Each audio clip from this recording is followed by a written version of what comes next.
is the emotional root of my neck and shoulder pain? So we're going to talk about the broad, and then we're going to narrow it down into whatever you may be experiencing in your life. And I love talking about emotional roots of physical symptoms, so thank you for asking this question. So first, I want you to consider that the general themes that we see within the shoulders are burden. So when you have shoulder pain, oftentimes there's something that feels like a burden in your life. So I want now you to then pause and ask, what feels burdensome for me in my life? How is that showing up? And where am I craving release, that whether I think I can release it or not, I crave it.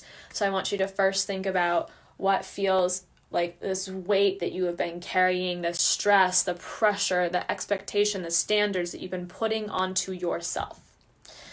That's where we hold a lot of that tension in our upper back and shoulder, around that feeling of carrying a burden.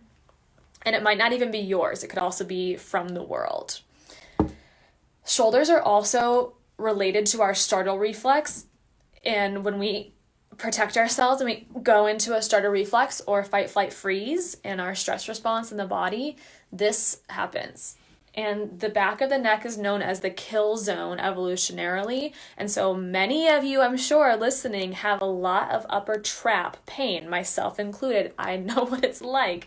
And when we hold that pain in our upper traps, oftentimes it is also a sign of chronic stress that could really use some releasing. And then we travel a little bit up to the neck, and the neck is all about being flexible in life. It is also about being open to looking at all sides of an issue. So trying not to be too narrowed into what's called foveal vision, and instead bringing in our peripheral vision, which in itself, literally, when you're looking at something in foveal, narrowing in, it incites the stress response, whereas peripheral vision actually relaxes the autonomic nervous system and provides more relaxation. So it is important for when we have neck pain to notice, am I allowing in all opportunities? Am I allowing in all perspectives and different angles and views on whatever the challenge or stressor that maybe is being held in the shoulder is how that's showing up in your life. And then the flexibility piece. So not only am I able to see all these different options and opening myself up to the possibilities, but am I then still trying to control? So notice where there's control habits coming in here, and where you're still tensing up and going, no, I want to do it my way. Or I think I know what's best for me, and so I want to do it the way that I think is best for me.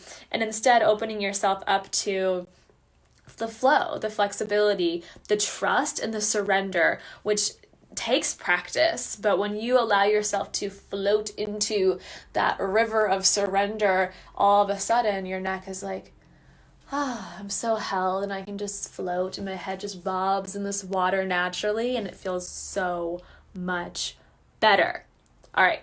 So if you have any questions, Amy, please let me know. And I hope this has been helpful to all of you, because these are general themes and threads that we see throughout all neck and shoulder pain. So hopefully this has been eye-opening to everyone listening.